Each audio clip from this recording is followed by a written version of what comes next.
Hallo und willkommen in der Klemmbausteinwelt. Wie ihr seht, seit dem letzten Mal hat sich nichts verändert, außer dass ich mir jetzt nochmal einen frischen Kaffee gemacht habe. Ich vermute mal, heute sollte das letzte Video sein. Viele Bauschritte habe ich nicht mehr, viele Teile auch nicht. Es wird also jetzt immer spannender. Hier kommen jetzt noch ein paar Teile dran. Die Kabine zum Beispiel fehlt noch, ist schon fertig, sie muss einfach nur noch dran. Ein bisschen Verlängerung und dann wird das Ganze ein großes Fahrzeug. Ich denke mal, das sollten wir heute alles schaffen. Ganz zum Schluss natürlich das, wo alle drauf warten und wo ich auch wahnsinnig gespannt bin, schweres Wort, die Funktionsprüfung. Also gar nicht mehr lange geredet, macht's wie ich, nehmt euch eine Tasse Kaffee und dann gehen wir das zusammen mal an.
Das meiste ist nun gebaut.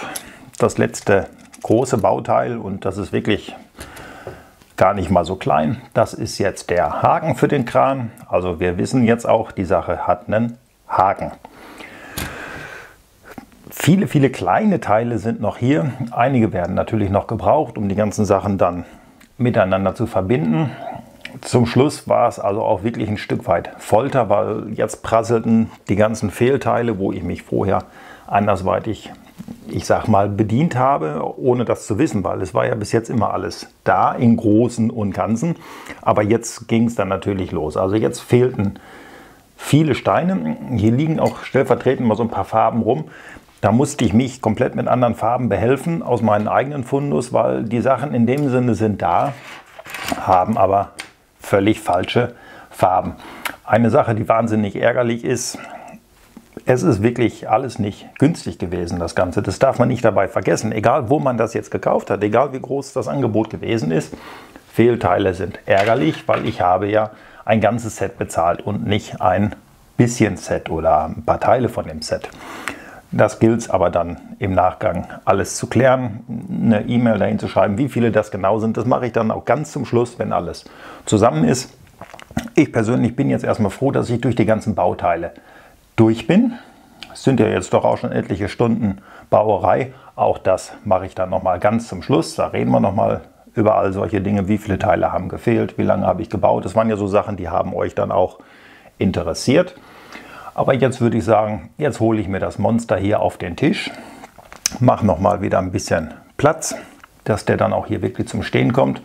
Und dann sollte jetzt dann aus allen Teilen, die da sind, ein großes Ganzes werden. Ich bin wahnsinnig gespannt, wie das jetzt alles so ineinander greift, Ob es ineinander greift, ob es dann zum Schluss funktioniert, das wird jetzt so langsam aber sicher dann doch wahnsinnig interessant, spannend, aufregend, wie auch immer. Gut, genügend gequatscht. Würde ich sagen, geht das Ganze jetzt los.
Ich melde mich jetzt mal aus der Perspektive, weil von vorne mit der starren Kamera, Mann, schweres Wort, früh am Morgen, kann ich nicht unbedingt auf einige Details eingehen. Also ihr werdet euch vielleicht wundern, dass das Ding jetzt noch hier auf dem Schreibtisch steht, weil ich ja gesagt hatte, wir machen da mal eine Funktionsprüfung. Und da ist der Schreibtisch natürlich von der Höhe her alleine schon nicht ausreichend. Ich wollte dann natürlich im Vorfeld schon mal die ersten Funktionen so ein bisschen abchecken, um da nicht allzu lange die Funktion suchen zu müssen. Es sieht ja auch wirklich alles wahnsinnig imposant aus. Ich versuche das mal alles so halbwegs vernünftig hier mit einzufangen, wie es jetzt hier gerade ist. Ihr seht jetzt natürlich auch eine Menge Technik, die hier so mit rumflattert, die jetzt hier im Bild eigentlich nicht zu suchen hat. Das müsst ihr jetzt leider mal in Kauf nehmen. Ja, wie soll ich sagen? Es gibt natürlich keine Überraschung. Das, was im Vorfeld schon vermutet wurde, das hat sich dann auch definitiv bewahrheitet. Diese Abweichungen, die China-Steine im Technikbereich, in den Bausteinen ist es alles noch vertretbar, aber die uns hier in den Technikbereichen angemutet werden, die sind einfach zu groß. Die Teile sind zu ungenau. Ob die Motoren zu schwach sind, gute Frage. Nächste Frage, kann ich nicht einmal genau bestätigen dabei. Faktum ist, das Ganze funktioniert hier nicht. Ich habe beide Batterieboxen an. Ich gehe jetzt mal ein bisschen zurück. Es ist jetzt natürlich alles immer ein bisschen sehr viel Nahaufnahme hier. Ihr seht hier, ich habe hier sogar noch ein paar Zangen rumliegen, ein paar Stangen, mit denen ich was gebastelt habe. Ich komme mit der Kamera nicht mal an die Stellen hin, wo ich jetzt schon anfangen musste, irgendwelche Stangen nachzuschieben, weil sie rausgefallen sind und somit die Funktionen verloren gegangen sind. Ich hoffe, ich entsinne mich da jetzt alles so halbwegs richtig. Ich gehe mal ein bisschen weg. Wir können da rein theoretisch mal, egal wie es hier steht, mit dem Fahrbetrieb anfangen. Ihr seht, die Motoren arbeiten und dann hört es auf. Also er schafft das nicht einmal, diesen Kran auch nur einen Zentimeter zu fahren. Kann man das hier sehen, dass sich dieses Teil jetzt auch anfängt zu verbiegen, zu verwinden. Ja, es ist schwer zu erkennen. Man sieht so ein bisschen, dass hier Bewegung drin ist. Hier sieht man es auch, also der Motor stemmt sich dagegen. Er schafft es aber nicht, den Kran auch nur einen Millimeter nach vorne zu bringen. Das hier ist die Lenkung, ihr hört es sofort. Und ihr seht, er versucht es, aber er schafft es nicht. So, jetzt dann mal hier. Achso, nee, das war die Umstellung der Lenkung auf alle Achsen, genau. Ich muss dann auch teilweise erstmal grübeln, was ist hier für eine Funktion gewesen. Also das kann man jetzt sehen. Das hat er geschafft, aber jetzt schaut, was passiert. So, da geht es dann gleich weiter. Also ihr seht, ich mache euch hier nichts vor. Also ihr hört das ganze Elend. Ich hoffe es jedenfalls, dass ihr das Geknacke und Geschrabbe hier hören könnt. So, das ist eine Funktion, die funktioniert wunderbar. Ihr seht das, also der Umschalter geht hin und her. Jetzt ist es mal wieder so, jetzt arbeitet der Motor durch. Jetzt hat er also auch wieder nicht richtig auf den Fahrantrieb umgeschaltet. So, und hier, ihr hört's, hier kommt nicht einmal ein Widerstand. Es müsste ja auch die Funktion noch hier sein, um die Stützen auszufahren. Na, ihr seht also, mit der Hand wird das nichts. Ich kann das dann über diese Zahnräder hier manuell, kann ich das machen, geht ein bisschen schwer. Aber das Ganze funktioniert, also zumindest diese Funktion ist da, aber der Motor schafft es nicht mal ansatzweise. Also das ist, alleine im Unterwagen ist das schon, naja, Müll. Ich kann es nicht anders sagen, es ist Müll. Wenn ich jetzt hier hochgehe und da sind wirklich wenig Zahnräder im Unterwagen und versuche dann jetzt hier im Oberwagen mal was zu machen. Ich muss mal gucken, also die letzte Funktion, die ich getestet hatte, war Haken rauf und Haken runter. Ich nehme da jetzt mal eine Tasse von mir, damit so ein bisschen Gewicht hier an der Flasche dranhängt. Ich hoffe, das geht mit einer. Und ich hoffe, nee, jetzt muss ich erst wieder überlegen, was ist rauf und runter gewesen. Dieses Grübeln. Das würde mich jetzt aber auch nicht wundern, ne? Und es ist schon so, wie ich mir das fast vorgestellt habe. Ich muss jetzt selber hier mal gucken, dass ich das wieder passend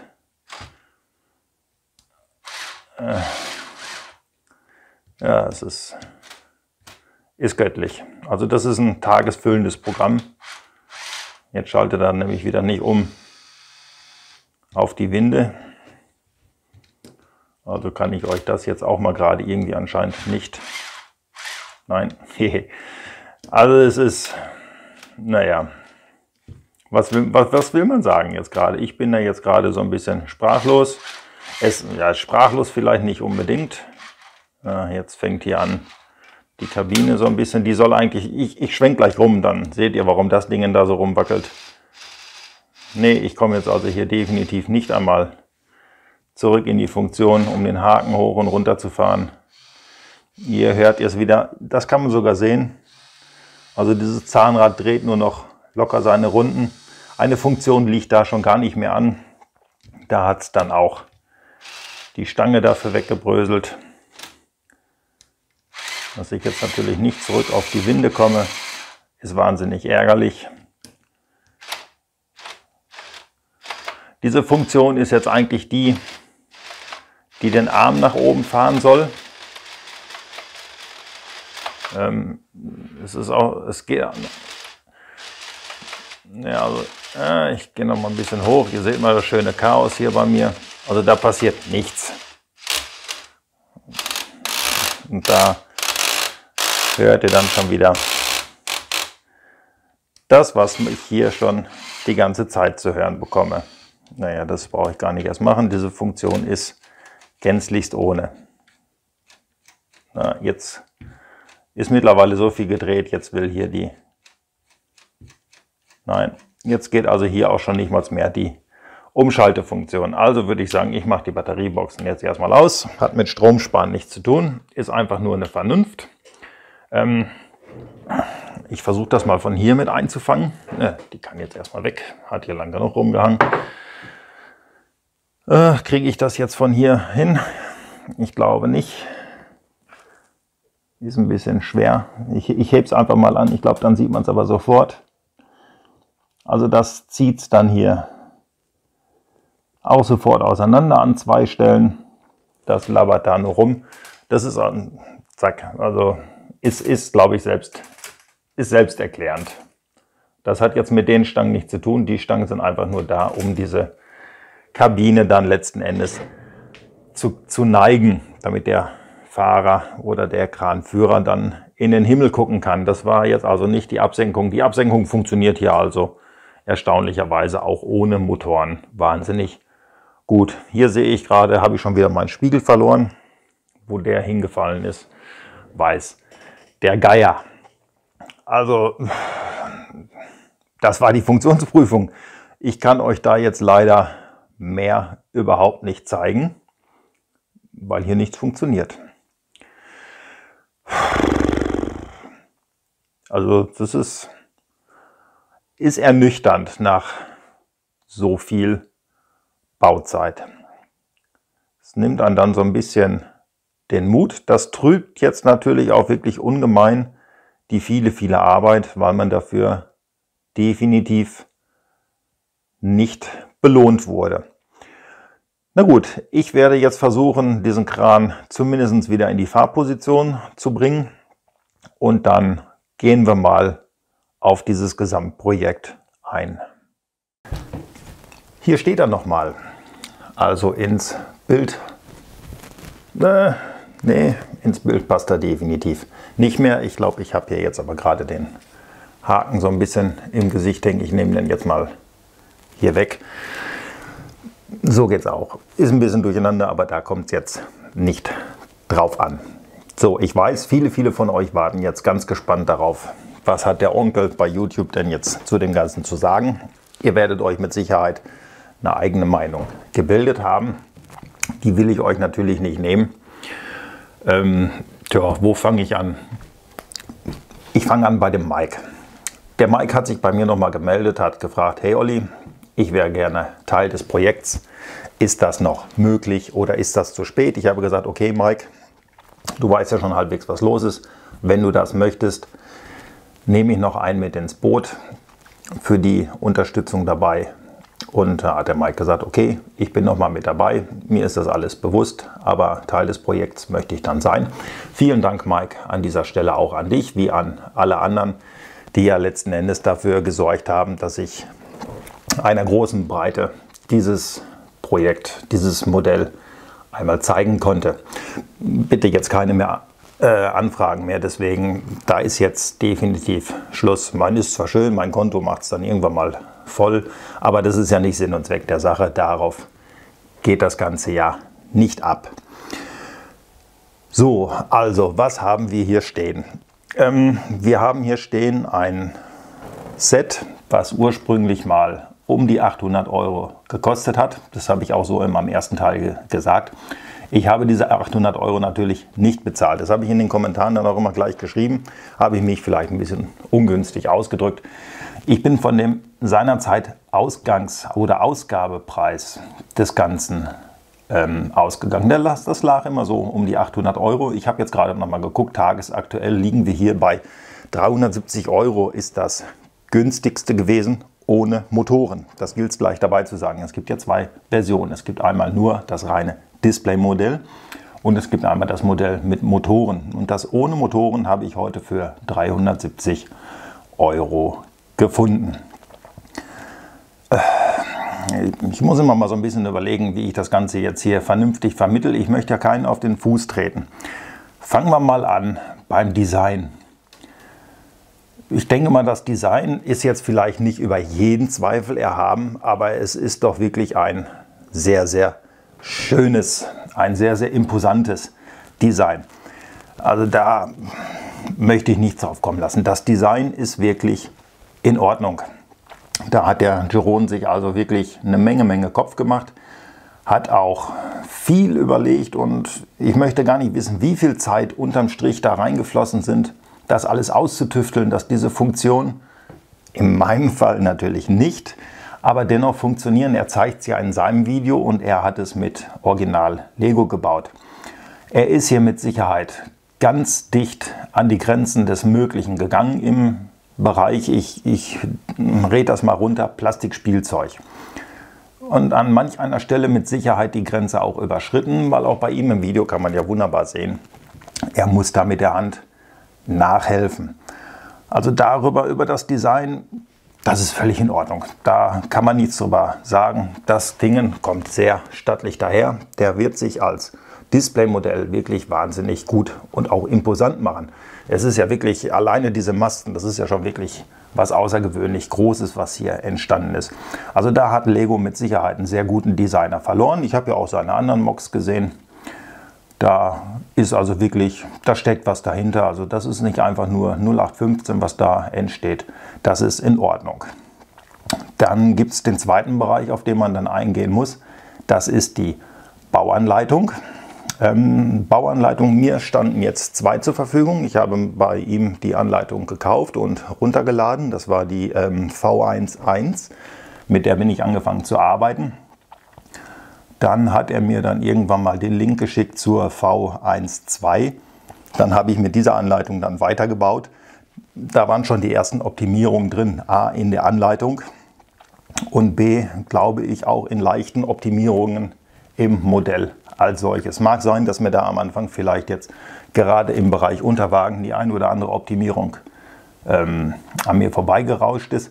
Es war aber ein Stück weit auch Faulheit zu sagen, ich möchte jetzt nicht diese ganzen Seiten, die bis dato schon gebaut waren, nochmal wieder rückwärts gucken. Wo gab es jetzt kleine Veränderungen, um diese dann auch durchzuführen.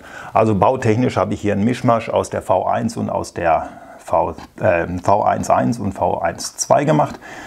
Unterm Strich, aber ich habe es ja alles mit der Hand immer ausprobiert. Es funktionierte alles. Es ist dann zum Schluss scheitert es also wirklich nur an der Technik als solches. Und da bin ich dann auch bei dem nächsten Aspekt.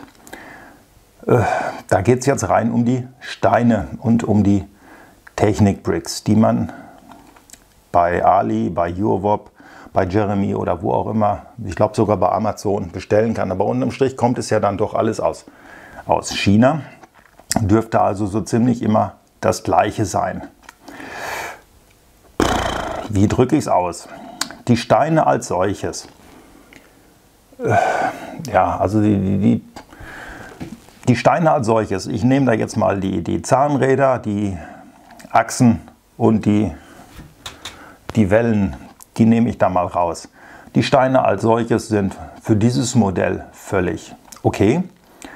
Sie halten, es verwindet sich auch nicht sonderlich, was bei einem Gewicht von wirklich über 7 Kilo doch schon erstaunlich ist.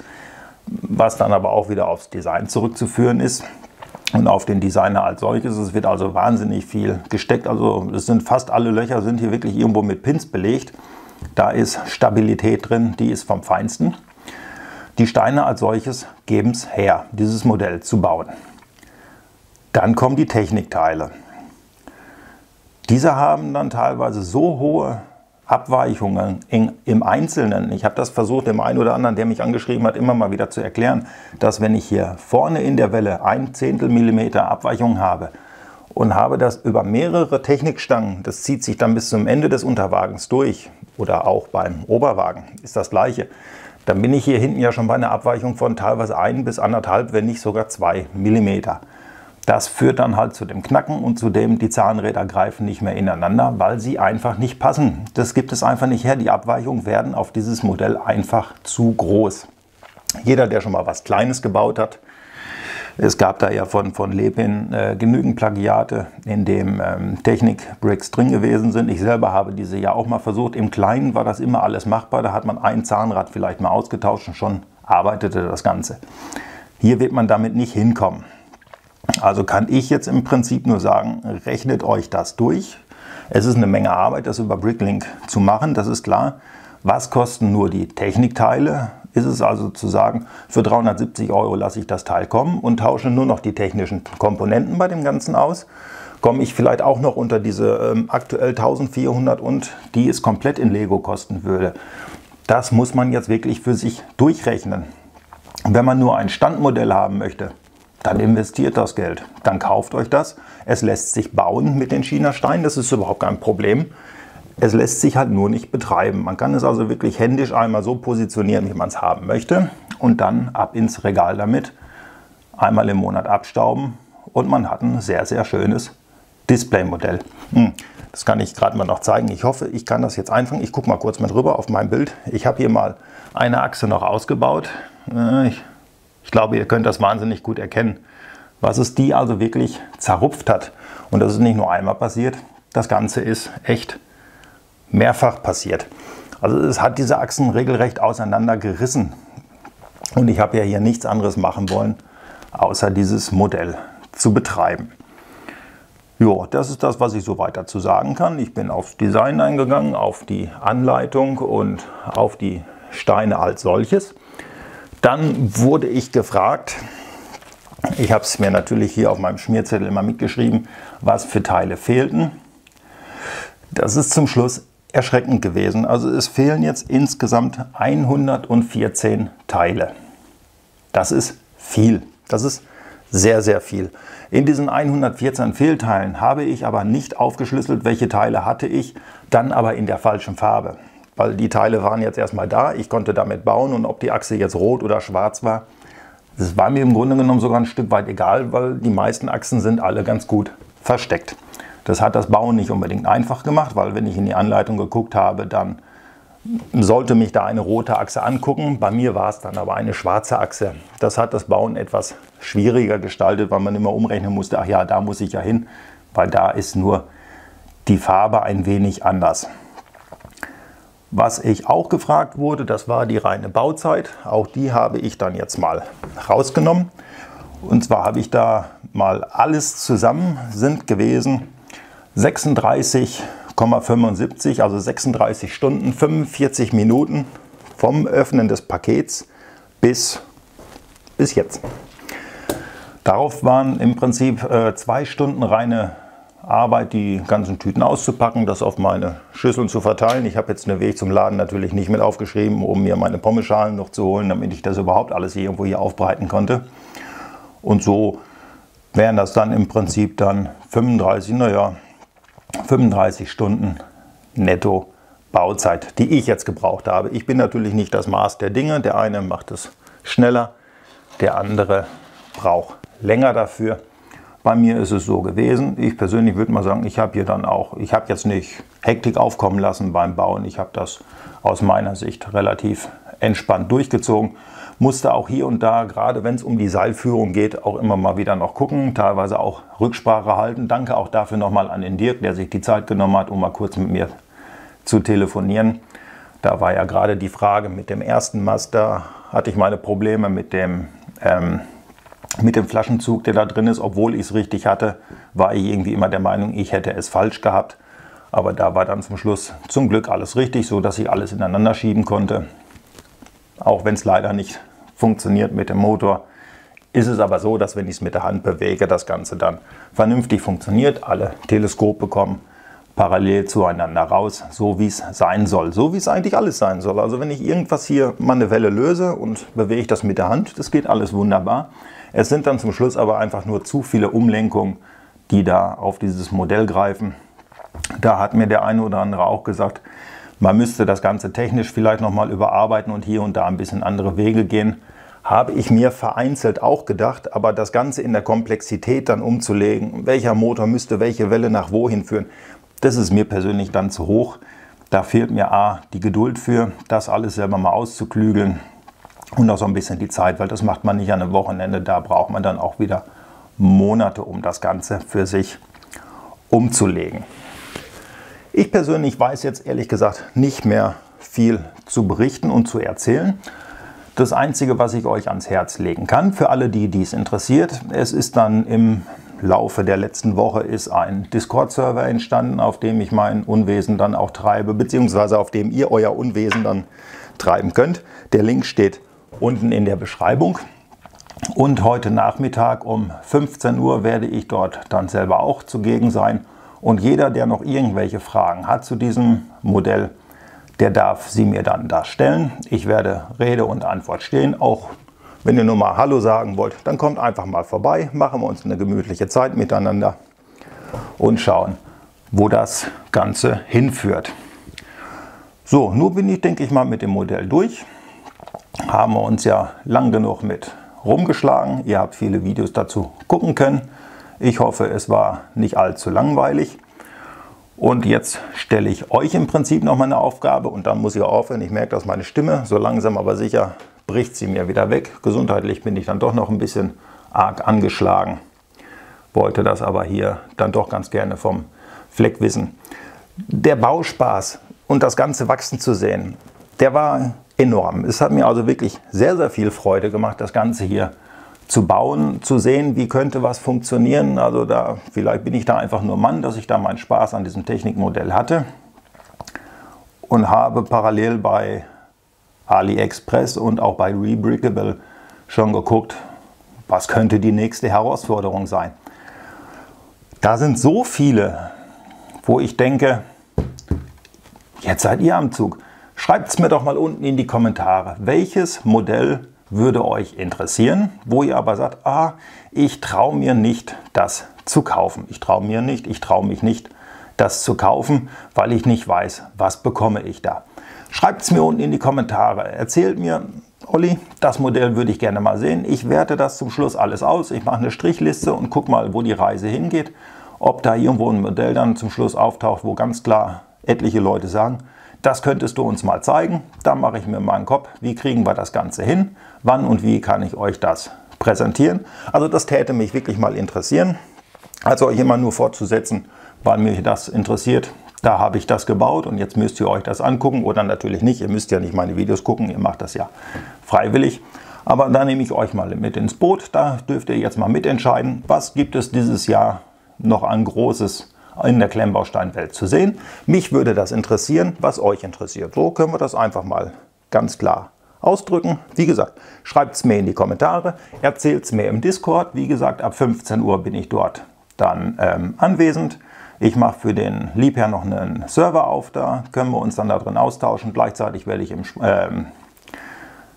via Headset, wie auch immer man das nennt, ich bin da noch ein bisschen neu in dem Ganzen. Also ihr könnt mit mir reden, drücke ich so aus. Das weiß, glaube ich, jeder, was damit gemeint ist. Ansonsten, alle möglichen Quellen stehen euch zur Verfügung. Twitter, Instagram, Facebook, WhatsApp. Da könnt ihr mich auch behelligen. Macht ihr ja so weiter ganz gerne auch schon, dass ihr mir da Fragen stellt. Ich versuche das so gut wie es geht auch immer zu beantworten. So, das soll es jetzt von mir aber wirklich gewesen sein. Für den ich heute nicht mehr im Chat treffe, kann ich nur sagen, ich wünsche einen schönen Sonntag, genießt es mit eurer Familie, macht euch einen schönen Tag. Ich bedanke mich für das allgemeine Interesse, was ihr in der letzten Zeit auf euch genommen habt, um mir zu folgen.